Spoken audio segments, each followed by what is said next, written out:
Assalamualaikum warahmatullahi wabarakatuh. Selamat datang di Fadilah Sholawat TV channel.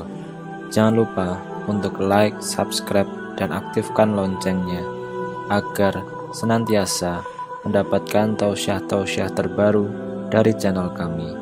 Marilah kita simak videonya sekarang. Amalan yang menjaminkan kesempurnaan pahala. Di antaranya kesempurnaan pahala adalah diselamatkan dari neraka jahanam, itu termasuk setinggi-tinggi kesempurnaan pahala. Diselamatkan dari neraka jahanam dan dimasukkan ke dalam surga. Dan itulah termasuk peruntungan yang sangat luar biasa.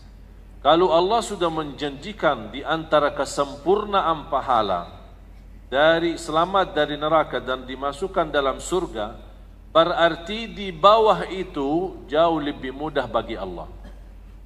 Kalau Allah sudah menerangkan setinggi-tinggi sempurna pahala selamat dari neraka jahanam, dan saya yakin semua Bapak Ibu harap selamat dari neraka jahanam.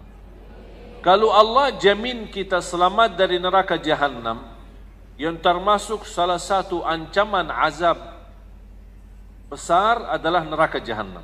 Kalau terjamin selamat dari neraka jahanam, berarti selamat dari segala keburukan yang di bawahnya. Kalau yang sudah terbesar musibah besar, yang terbesar ancaman besar, kita sudah dijamin selamat, berarti apalagi yang lebih bawah lagi. Keburukan, ujian, musibah, fitnah, rumah tangga hancur, anak yang susah turuti orang, semua termasuk bermasalah dalam kehidupan kita. Kalau Allah sudah berkenan menjaminkan selamat dari neraka jahanam, apalagi hal-hal yang lain, hal-hal kecil. Tapi dalam 3 amalan, ada satu penawaran bisnis yang tidak ada ruginya. Itu tawaran dari siapa? Dari Allah. Percaya enggak sama Allah? Yang benar. Mudah kita berkata percaya, tapi susah mempraktiknya. Masalah percaya sama Allah bukan hanya ucapan. Karena Allah Subhanahu wa taala tidak menunggu ucapan. Allah tidak peduli siapa kita, Allah tidak peduli nama kita, Allah tidak peduli turunan kita, pakaian kita, jabatan kita, Allah tidak pedulikan. Yang Allah pedulikan isi hati kita dan amalannya. Orang berkata hatiku baik, yang penting hatiku baik. Kalau memang hatinya baik, apa bukti amalannya? Kalau hati baik, itu raja tubuh badan hati. Kalau hati baik, pasti seluruh amalannya jadi baik. Tapi kalau terlihat amalannya tidak baik, berarti terbukti hatinya belum. Allah menawarkan perdagangan yang tidak ada rugi melalui tiga amalan. Yang pertama, mereka senantiasa membaca. Silahkan Bapak Ibu bertanya diri, berapa hari lewat belum baca Quran? Saya selalu hiburkan kepada jamaah, tolong jangan lewat 1 hari belum baca Al-Quran. Sibuknya bagaimanapun kesibukannya, paling tidak 1 ayat. Dan saya yakin 1 ayat tidak berat. Berat enggak 1 ayat? Tidak berat. A'udzu billahi minasyaitonir rajim. Bismillahirrahmanirrahim. Idza waqa'atil waqi'ah. Shadaqallahu. Susah enggak? Apalagi kalau disertai dengan terjemahan artinya. 1 ayat. Tidak menghabiskan tenaga, tidak menghabiskan waktu, tidak menghabiskan fikiran. 1 ayat. Dan boleh habis kita baca 1 ayat, selama masih kita ingat, boleh dipakai di sunnah qabliyah ba'diyah kita. Walaupun 1 ayat. Rasulullah SAW suka salat sunnah dengan 1 ayat. Jadi tidak harus mulai 1 surah dan selesai surah itu. Tidak harus itu. Mau salat fardu maupun salat wajib. Tapi daripada qul humulu kita ganti-ganti. Ada ayat yang baru. Apa ayat yang baru? Alhamdulillah saya berhasil hafal 5 ayat Yasin. Udah, sunnah qabliyah rakaat pertama habis Al-Fatihah baca 5 ayat Yasin. Kalau kira-kira ada yang tertinggal dan belum ada yang bisa diingat, misal 3 ayat terus selanjutnya, oh ya Allah kemana habis, lupa ya, langsung dah usah lama-lama, Allahu Akbar, rukuk, dah usah fikir, udah rukuk, lupa, biarin aja. Tapi subhanallah, coba ibu-ibu tolong praktik itu. Demi Allah, datang syaitan ingatkan kita supaya di rakaat kedua bisa lanjut. Mengapa syaitan mengingatkan ayat? Supaya pas di rukuk dan sujud tidak bisa konsentrasi. Pikirannya ayat itu, apa yang saya lupa, apa yang saya lupa. Akhirnya ucapan subhana rabbiyal azim tidak beres, subhana rabbiyal a'la tidak beres.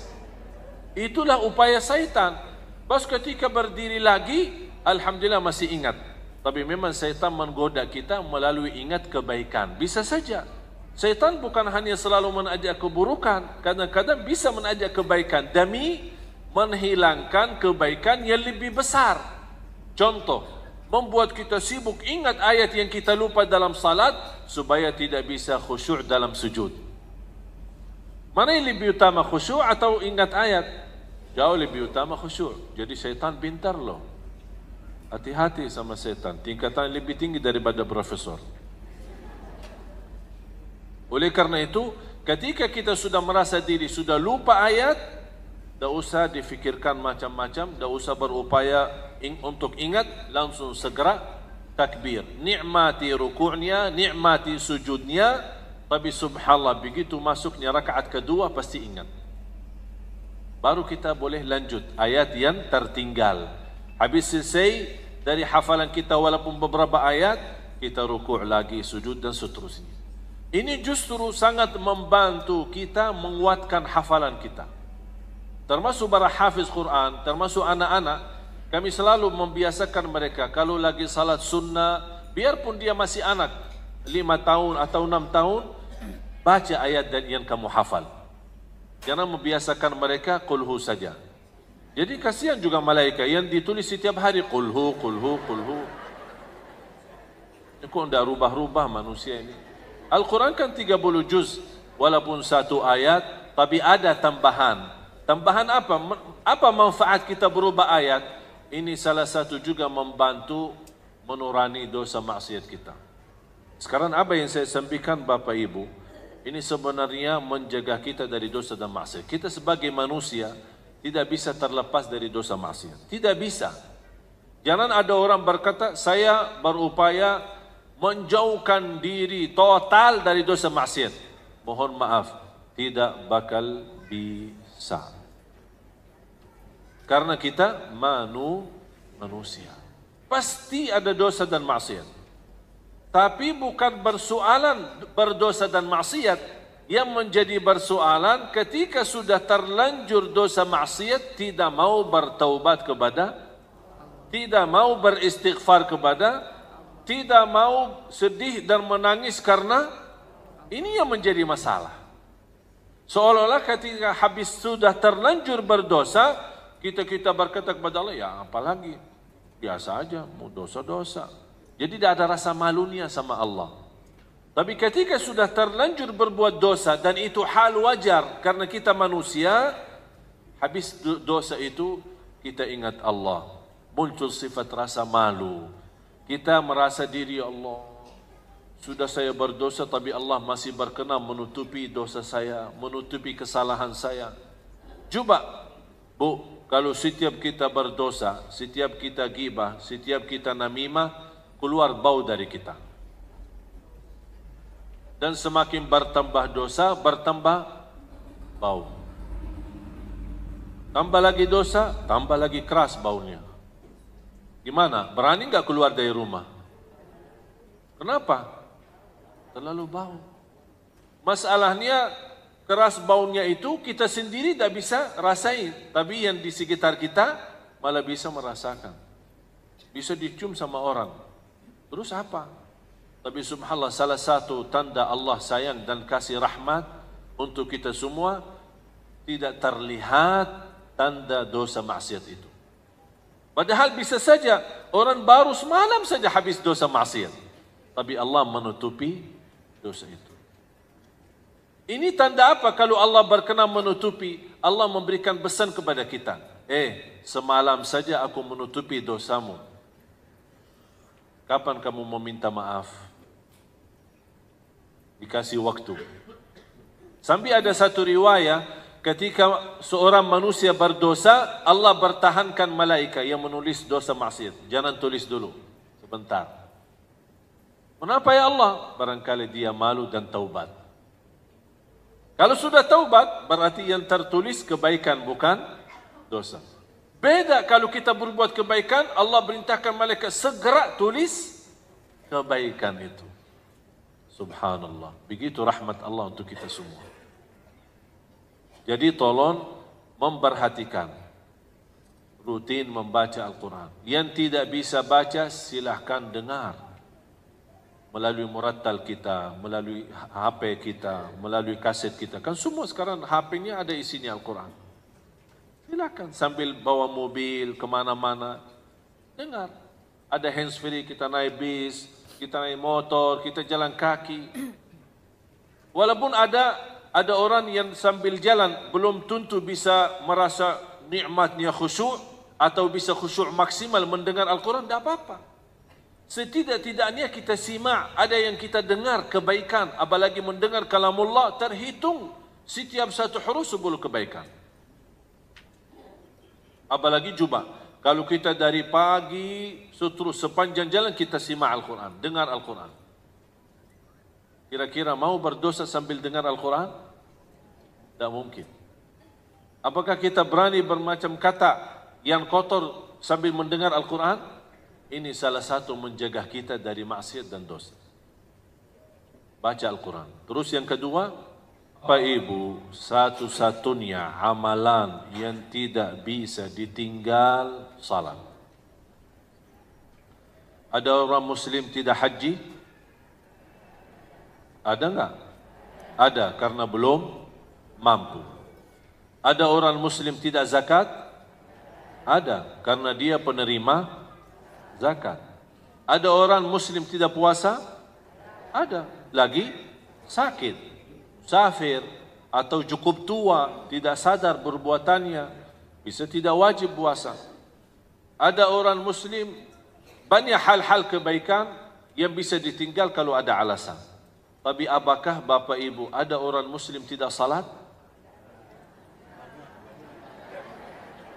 Seharusnya tidak ada. Tapi ternyata apa alasannya? Tidak ada alasan. Kalau malas itu bukan alasan, itu sifat. Kalau alasan, ya lagi sakit, alasan lagi binsang, alasan lagi stres, alasan ini kan namanya alasan. Tapi kalau malas itu sifat, bukan alasan. Satu-satunya ibadah yang tidak boleh ditinggal salat. Tak boleh berdiri, duduk. Tak boleh duduk, berbaring. Bukan tidur. Salat tidur. Tak bisa wudu, tayammum. Tak bisa salat tepat waktu, jamak. Tak bisa jamak, qasar.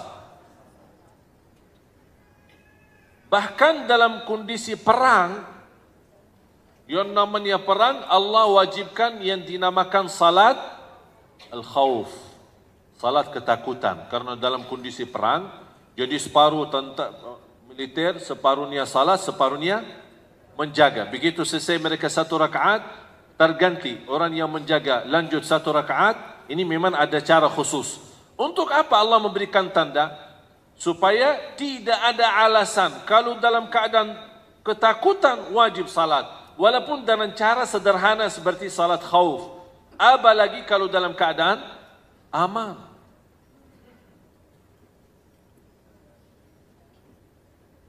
Jamaah sekalian, beberapa waktu lalu kita peringatan Isra Mi'raj. Dan salat termasuk satu-satunya ibadah yang diterima oleh Rasulullah SAW langsung dari Allah tanpa melalui wahyu. Semua perintah agama melalui wahyu selain salat.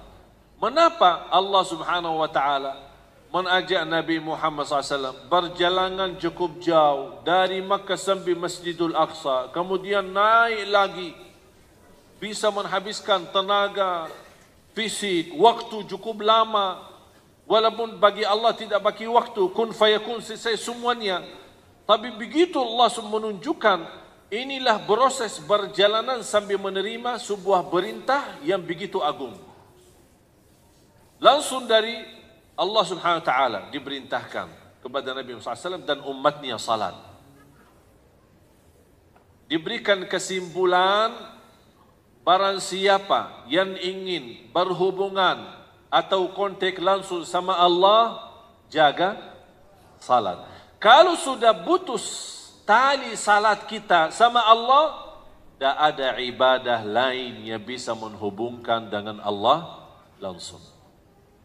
Karena satu-satunya ibadah yang berhubung langsung sama Allah itu salat.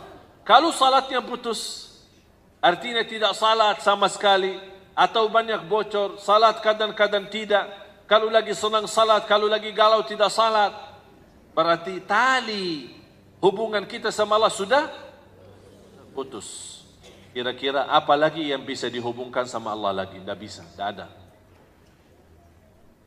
Bahkan ulama menjelaskan, Bapak Ibu, pernah dengar nggak ketika saya pernah bertanya, kalau ada seorang muslim tidak salat, dia langsung kaget guru saya. Dia langsung bertanya kembali kepada saya, "Emang ada orang muslim tidak salat?"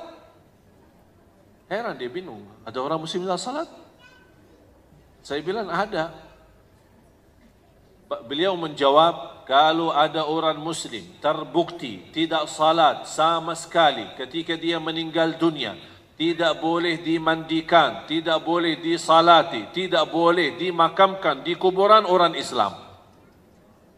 Karena dia bukan Islam lagi.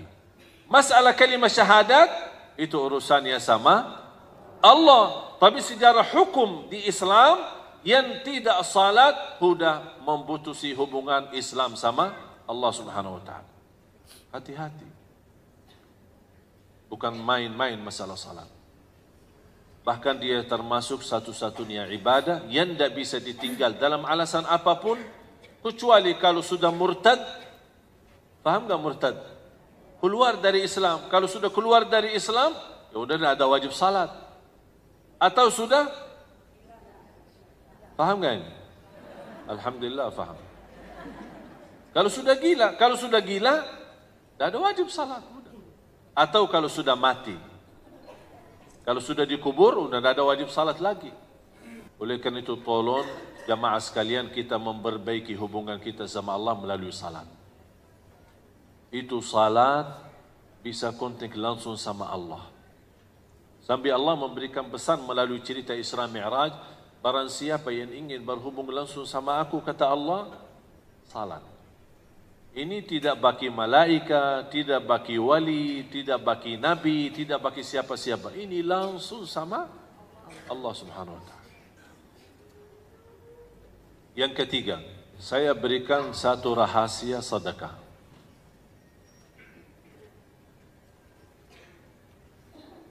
Sedekah, saya pernah bahas sedekah subuh, masih ingat? Sedekah subuh. Mudah-mudahan masih terus berjalan. Masih jalani belum? Ya, tolong dijaga sedekah subuh. Mengapa sedekah subuh? Saya sudah jelaskan, karena ada doa malaikat mendoakan setiap subuh, ya Allah berkahi dan ganti yang lebih besar.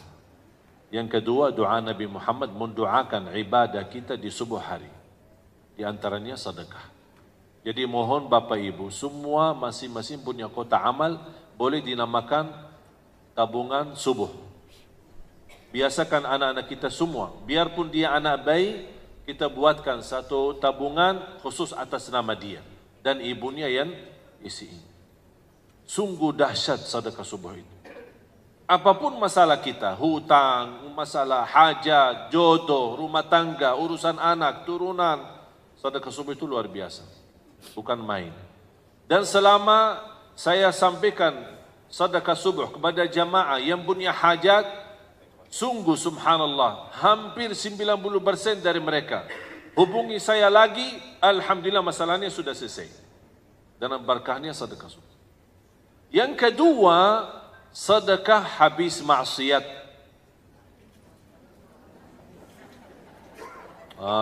Ini melatih kita ini. Jadi tabungannya bakal banyak, sering maksiat.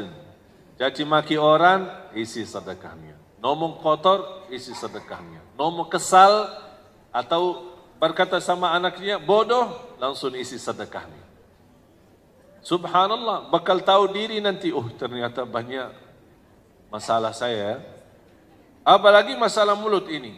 Kita caci, subhanallah, sedekah selepas subuh itu, pertama ada dua hikmah sebenarnya. Yang pertama, mengharapkan ampunan dosa. Karena ada salah satu hadis, menjaga sedekah terjamin ampunan dosa. Bahkan terjamin husnul khatimah. Terjamin jauh dari kematian mendadak. Terjamin jauh daripada kematian memburuk. Tahu enggak kematian mendadak, Bu? Bisa, ini sekarang masa ini adalah banyak yang mati mendadak. Pas lagi bawa mobil, mati.